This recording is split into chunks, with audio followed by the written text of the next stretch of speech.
Sojourner truth. You know, I was up in heaven, and the doorbell rang. I went to the door, and there was a messenger from God, and he said, God said for you to come quick. So I went, and God said to me, I want you to go down on earth this morning because Reverend Eleanor at the Unity Church is sick. And she asked Sylvia Barker to do the sermon. And Sylvia is down on her knees praying for help.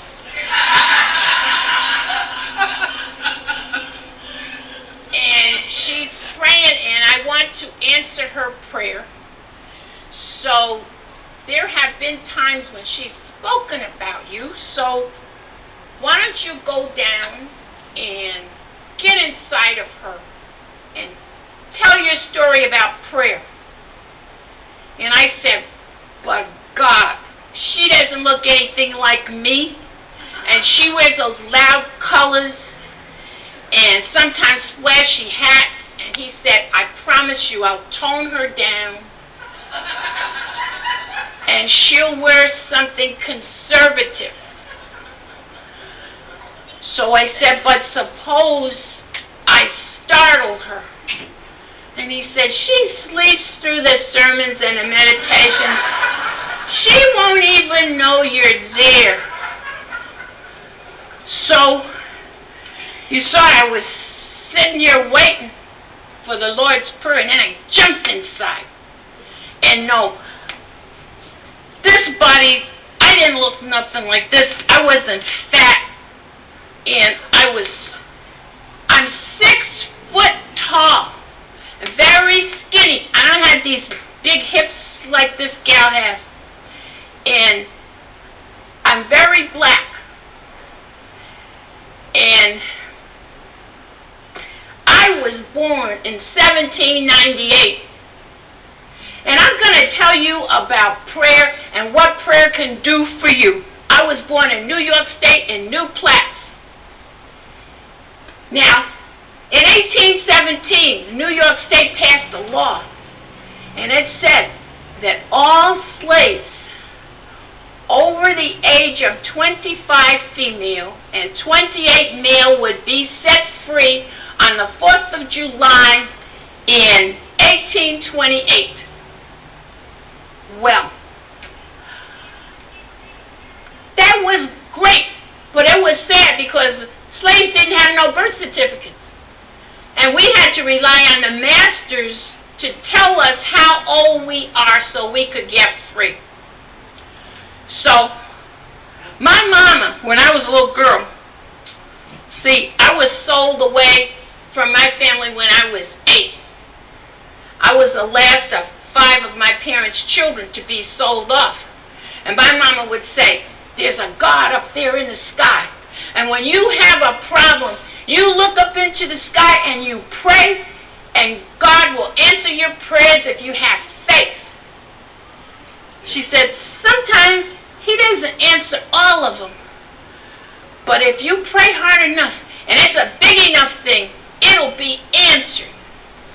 So, when I heard this news about getting freed at 25, I went to my special place out on the farm, and I would sit and I would meditate and I would pray to the Lord. I hope I'm 25. I hope I'm 25. So that I could leave. Well, the master called me and he said, you have been such a faithful servant, I'm going to let you go early, a year early. And when the time came, he said, you didn't work hard enough. Because see, I had cut my hair with a sickle. But I still did all my chores. I did more than my chores. He said, you have to wait until the harvest because I need you. So I went out and I prayed. And I prayed and God told me to leave. So I had a small infant. I had 5 other children, but they were grown and some of them sold off. But I worried about my infants, so I got up early in the morning before the sun came up, and I just took my baby and I walked down the road. And I came to some Quakers' house, and those Quakers, they were nice people, and they took me in. Well, then the master came with the horse and wagon, and he stood out there and he hollered, "Isabella! Isabella!" Because Isabella was my name. Isabella Dumont. See, the slaves took the name of their masters, so I was Dumont. I can't tell you how many names because I was sold off long before this rule came. He called me, and the Quaker man, he went out and he said, "She's not coming out." He said, "Get her out here." Well, I was inside praying, and I went outside and I said, "I'm not getting in that wagon."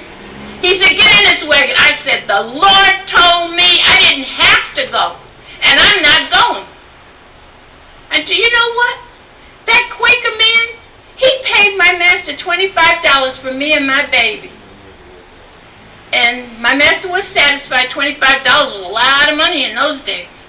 And so he went on, and I stayed with those people until I worked off the $25. Now, they liked my baby, and they took good care of him.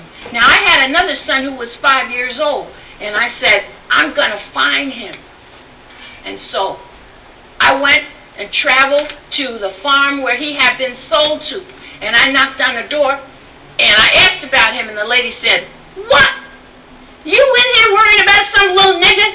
He's off in Kentucky with my daughter. He's her lap slave, and she got married and he's gone." Well, there was also a law that said it was against the law for a master to sell his slave across the state line in order to avoid setting them free. So I prayed. I went in my little corner, and I prayed, and I talked to God, and God talked to me, and God said, "Go to the courthouse." You know, slaves couldn't go to the courthouse. Women didn't even go to the courthouse. And so I went, and I stood there. I didn't have shoes on my feet. You know, I didn't have shoes in New York State until I was 28 years old. And I stood there in the courthouse, and I asked for help. And somebody said, "Oh, there's a lawyer down the street. He'll help you." And he did. And he took my case, and we went to court, and the judge gave me back my son. Prayer works. I got my son, and we went to New York City, and somebody took him and put him into a boarding school where he learned how to be a seaman. And later on, he went off to sea as a cabin boy. But they didn't have a whole lot of rules on those ships, and I never ever saw my son again. But what I did was, I joined a church.